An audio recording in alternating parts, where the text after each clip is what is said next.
ঠিক বুঝেছেন। এখন নিঃশব্দে এগিয়ে আসুন আমায় অনুসরণ করে।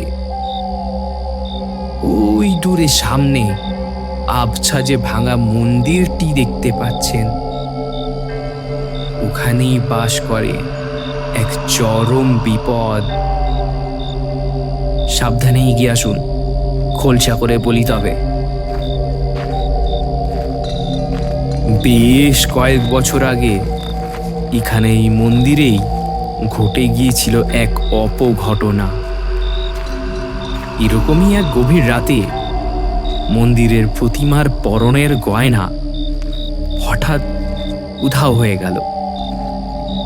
তারপর থেকেই এই পথে যেই আসে তার আর দ্বিতীয়বার দেখা মেলে না। ওরে